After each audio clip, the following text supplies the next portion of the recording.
नमस्कार। आज हम एक ऐसी खौफनाक और सच्ची लगने वाली घटना की गहराइयों में उतरने जा रहे हैं जो इंसानियत और शैतानी ताकतों के बीच की लकीर को बिल्कुल धुंधला कर देती है। यह कहानी है कोलकाता के Saint Mary Sacred Heart church की। बिना किसी देरी के चलिए सीधे इस रहस्यमय और डरावने घटनाक्रम में चलते हैं और समझने की कोशिश करते हैं कि आखिर उस बंद कमरे में हुआ क्या था। एक बाप, एक ही सजा। सुनने में ये महज चंद शब्द लगते हैं, है ना? लेकिन यकीन मानिए, इस पूरी घटना का सबसे भयानक, सबसे रोंगटे खड़े कर देने वाला रहस्य इसी एक लाइन में छिपा है। ये कोई आम धमकी नहीं थी, बल्कि एक ऐसा खौफनाक ऐलान था जिसने पूरे चर्च की नींव हिलाकर रख दी थी। अब इस खौफनाक राज के पीछे की कहानी क्या है, इसे समझने के लिए हमें बिल्कुल शुरुआत से शुरू करना होगा। भाग एक अजीब और उदास नन। बात है मार्च के आखिरी शनिवार की। 22 साल की मारिया ने जब कलकत्ता के नन हॉस्टल में कदम रखा तो वहां दो बिल्कुल अलग तस्वीरें देखने को मिली। एक तरफ मदर एग्नेस ने उसका परिचय ईश्वर की विशेष संतान कहकर करवाया, मतलब एक ऐसी लड़की जो अपना पूरा जीवन सेवा के लिए समर्पित करने आई है। लेकिन उसी कमरे में रहने वाली उसकी रूममेट रूमा ने जो असलियत देखी ना, वो कुछ और ही थी। मारिया के चेहरे पर कोई भाव नहीं था, उसकी आंखें बिल्कुल खाली और सुन्न थी। और सबसे डरावनी बात, प्रार्थना के दौरान उसके मुंह से किसी आदमी की दोहरी आवाजें आ रही थीं। ये साफ इशारा था कि कुछ तो बहुत ही भयानक चल रहा है। भाग 2, शैतानी साये का हमला। अब जाहिर है रूमा के मन में उथल पुथल मची हुई थी कि आखिर मारिया इतना अजीब बर्ताव क्यों कर रही है। इसी राज को जानने के लिए एक रात जब सब गहरी नींद में थे, रूमा दबे पांव मारिया के कमरे की खिड़की के पास पहुंची। अंदर झांकते ही उसके होश उड़ गए। मारिया कुर्सी पर बैठी जरूर थी, लेकिन किसी आम इंसान की तरह नहीं। उसके हाथ पैर इतनी बुरी तरह गुंथे हुए थे और गर्दन इस कदर मुड़ी हुई थी जैसे वो कोई इंसान नहीं बल्कि किसी की फेंकी हुई टूटी हुई रबर की गुड़िया हो। और तभी अचानक मारिया ने अपनी गर्दन झटके से रूमा की ओर घुमाई। वो मासूम से दिखने वाली लड़की अब पहचानी भी नहीं जा रही थी। उसकी आंखों के चारों ओर गहरे, एकदम स्याह काले गड्ढे बन चुके थे और उसके दांत वो जलते हुए कोयले की तरह काले पड़ चुके थे। ये खौफनाक मंजर देखकर रूमा की रगों में खून जम गया। उसके गले से एक भयानक चीख निकल गई और वो वहीं जमीन पर बेहोश होकर गिर पड़ी। इस एक चीख ने रात के सन्नाटे को चीरते हुए पूरे हॉस्टल को जगा दिया। चीख सुनकर जब मदर एग्नेस वहां पहुंची और क्रॉस लेकर मारिया की तरफ आगे बढ़ीं, तो जो हुआ वो रूह कपा देने वाला था। डर के मारे मदर एग्नेस के कांपते हाथों से क्रॉस नीचे गिर गया। उधर मारिया की आंखों की पुतलियां पूरी तरह से काली हो चुकी थीं। उसकी उंगलियां कड़कड़ाती हुई पीछे की तरफ मुड़ गईं और उसने एक जंगली जानवर की तरह छलांग लगाकर, जी हां, बिल्कुल एक जानवर की तरह, मदर एग्नेस के हाथ का मांस अपने दांतों से नोच लिया। ये एक विशुद्ध पाश्विक शैतानी हमला था। इसके तुरंत बाद मारिया एक साथ 2-3 लोगों की अजीबोगरीब मिलीजुली आवाजों में बड़बड़ाने लगी। भाग 3, क्रॉस और पवित्र जल।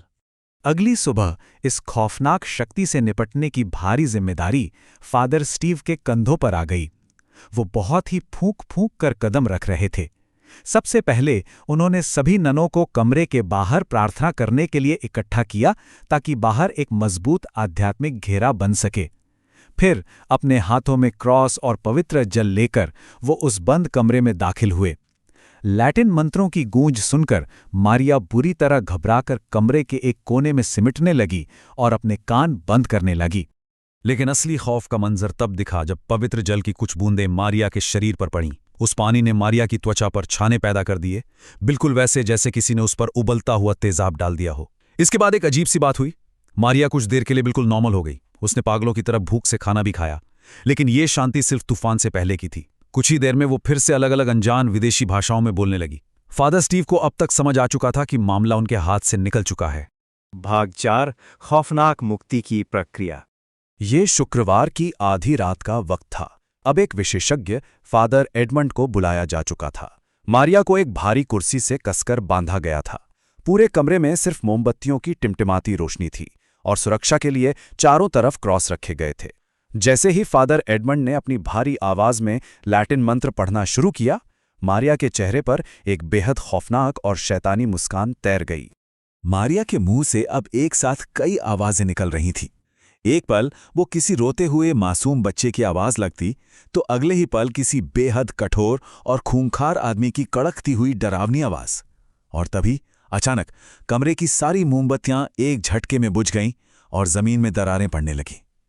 ये साफ था कि वहां जो भी मौजूद था वो कोई मामूली भटकती आत्मा बिल्कुल नहीं थी। भाग 5, एक डरावना और काला राज। और ठीक इसी पल कहानी में एक ऐसा मोड़ आता है जो सब कुछ पलट कर रख देता है। मारिया दर्द से चीख रही थी, लेकिन तभी अचानक पास खड़ी मदर एग्नेस की आंखों का रंग गहरा काला हो गया। उस शैतानी शक्ति ने कुछ पलों के लिए मदर एग्नेस पर ही अपना कब्जा कर लिया था, ताकि वो घिनौना सच बाहर आ सके जिसे सालों से चर्च की मोटी दीवारों के पीछे दफनाया गया था। पता चला कि 1 साल पहले मारिया सिटी चर्च में गाया करती थी, जहां उसे फादर नील नाम के एक पादरी से प्यार हो गया था। जब मारिया प्रेग्नेंट हुई तो फादर नील अपनी बदनामी के डर से बुरी तरह घबरा गया।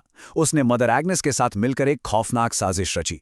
एक तूफानी रात में मारिया को धोखे से कुछ दवाइयां दी गई, जिससे समय से पहले ही उसकी डिलीवरी हो गई। और सबसे रोंगटे खड़े कर देने वाली बात, मारिया से झूठ बोला गया कि उसका बच्चा मर चुका है, जबकि असलियत में नील और मदर एग्नेस ने उस नवजात जिंदा बच्चे को ले जाकर कब्रिस्तान में जिंदा दफना दिया था। सोचिए जरा, इंसानी धोखे ने कैसे एक हंसती खेलती जिंदगी को पूरी तरह तबाह कर दिया। एक तरफ वो मारिया थी जो जिंदगी से प्यार करती थी, जो शादी करके अपना घर बसाना चाहती थी, और दूसरी तरफ अब ये मारिया थी जो अपने ही बच्चे के इस तरह छिन जाने के बाद अंदर से पूरी तरह खोखली हो चुकी थी। इस अथाह दुख और फादर नील के उस दर्दनाक धोखे ने उसे दुनिया से इस कदर काट दिया कि उसने हार मानकर जबरन नन बनने का फैसला कर लिया था। सच कहूं तो इस कहानी को सुनकर लगता है कि असली राक्षस किसी और आयाम से आया शैतान नहीं, बल्कि वो इंसान थे जिन्होंने अपनी इज्जत बचाने के लिए एक मासूम नवजात की जान ले ली। लेकिन अब सवाल यह है कि मारिया के अंदर वो शैतानी ताकत आई कहां से? दरअसल अपराध बोध और दुख से भरी मारिया अक्सर आधी रात को उसी कब्रिस्तान में जाती थी। वहां वो अपने मरे हुए बच्चे को पुकारते हुए पागलों की तरह चीखती और रोती थी। उसके उसी अथाह दुख और उस दर्दनाक पुकार ने अंधेरे की काली शक्तियों के लिए एक चुंबक का काम किया। और जानते हैं, उन रूहों में उस नन्हे बच्चे की आत्मा भी शामिल थी, जो अब अपने कातिलों से इंतकाम लेने वापस लौटी थी। भाग 6, शैतान का भयानक इंतकाम। जैसे ये खौफनाक सच्चाई सबके सामने आई, मारिया ने खुद को ही नुकसान पहुंचाना शुरू कर दिया। उसने अपना ही हाथ उल्टी दिशा में मोड़कर तोड़ लिया। ये देखकर घबराए हुए पादरियों ने तुरंत उस इंसान को वहां बुलवाया जो इस पूरे दुख का असली कारण था, फादर नील। अब ध्यान से सुनिएगा। जैसे ही फादर नील ने उस कमरे में कदम रखा, मारिया जोर जोर से बेहद भयानक तरीके से हंसने लगी।